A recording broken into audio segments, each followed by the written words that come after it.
Assalamualaikum warahmatullahi wabarakatuh. Selamat pagi anak-anak. Alhamdulillah di semester 2 ini kita berjumpa lagi di pembelajaran IPA. Meskipun masih daring atau jarak jauh, Bu Ira harapkan kalian semua tetap semangat, selalu semangat, dan semakin bertambah semangatnya.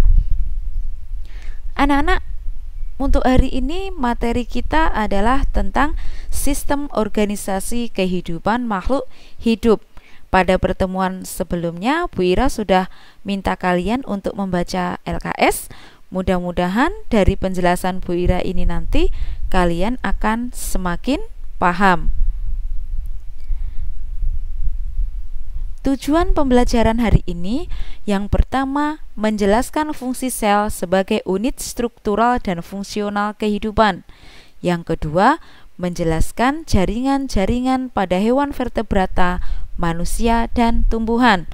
Yang ketiga, menjelaskan organ-organ pada hewan dan tumbuhan. Yang keempat, menjelaskan sistem organ pada hewan dan tumbuhan. Anak-anak, bisa kalian lihat pada gambarnya di situ atau bagan atau skemanya mengenai organisasi kehidupan makhluk hidup.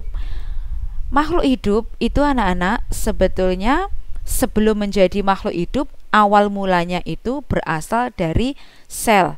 Bisa kalian lihat pada kotak yang paling bawah, dari sel itu akan berkumpul jadilah jaringan.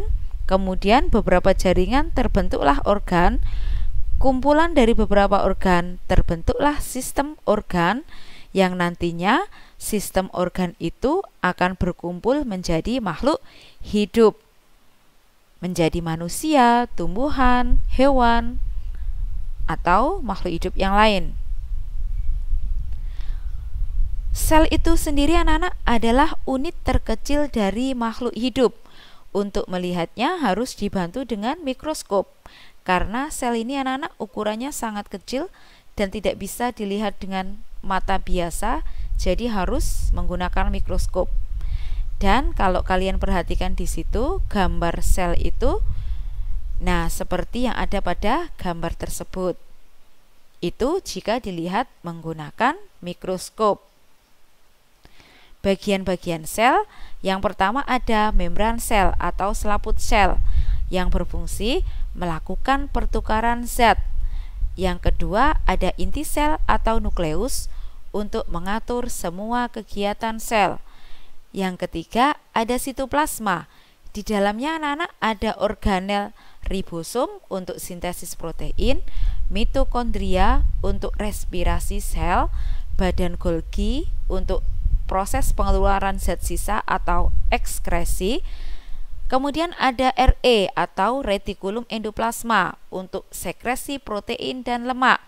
Ada juga vakuola, ada vakuola berdenyut dan ada pula vakuola makanan yang memiliki fungsi yang berbeda. Untuk vakuola berdenyut sebagai pengeluaran zat sisa, untuk vakuola makanan sebagai tempat pencernaan. Sedangkan kloroplas itu anak-anak sebagai tempat zat warna. Ini tentunya dimiliki oleh daun, karena daun itu di dalamnya terdapat kloroplas, di mana daun itu hanya terdapat pada makhluk hidup, yaitu tumbuhan. Nah, itu anak-anak bisa kalian lihat sel dari tumbuhan itu seperti yang ada pada gambar, ada dinding sel sampai kloroplas. Nah, kalian perhatikan di situ bagian-bagiannya, silahkan diamati.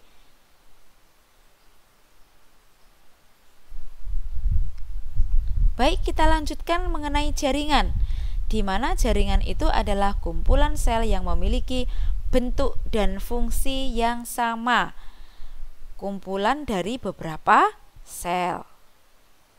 Jaringan pada tumbuhan terdiri dari yang pertama ada jaringan epidermis, melapisi permukaan akar, batang, dan daun. Yang kedua jaringan meristem, jaringan yang selalu muda karena selnya selalu membelah. Yang ketiga ada jaringan pengangkut yang terdiri dari xilem dan floem. Yang keempat ada jaringan penyokong yang dindingnya menebal dan keras. Kemudian yang kelima ada jaringan parenkim yang di dalamnya terdapat jaringan palisade dan bunga karang yang mengandung klorofil atau zat hijau daun. Nah, di situ anak-anak gambar jaringan dari tumbuhan. Silakan dilihat atau diamati gambarnya.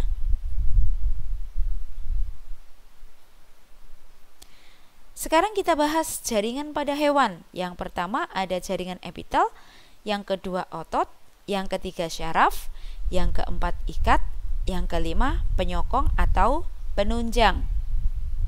Jaringan epitel itu adalah jaringan yang melapisi permukaan dalam dan luar tubuh atau organ. Bentuknya bisa pipih, kubus, atau silinder. Bisa kalian lihat pada gambarnya di situ, anak-anak. Kemudian yang kedua ada jaringan otot, tersusun dari sel-sel otot yang lentur. Jaringan otot itu sendiri terdiri dari otot lurik, otot polos, dan otot jantung, yang masing-masing memiliki bentuk yang berbeda. Tentunya bisa kalian lihat pada gambarnya.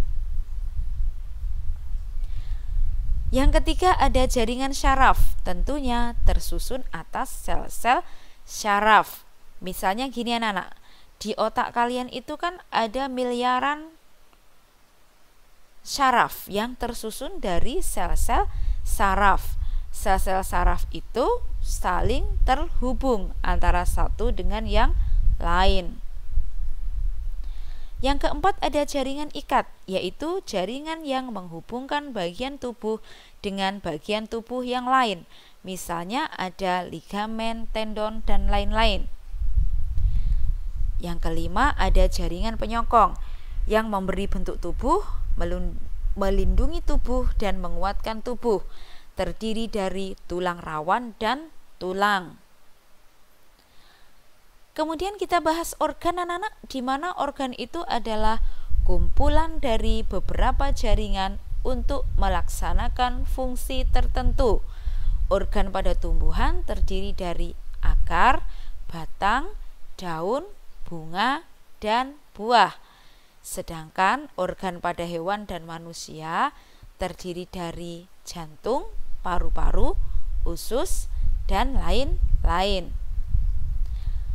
Sistem organ ini berasal dari kumpulan dari beberapa organ ya anak-anak. Kerjasama berbagai sistem organ untuk mendukung satu fungsi di dalam tubuh.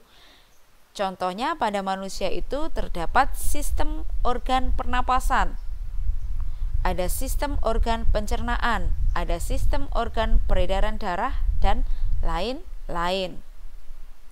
Nah, itu anak-anak ada gambar di mana gabungan dari beberapa sistem organ yang dimiliki oleh manusia itu membentuklah organ atau manusia itu sendiri.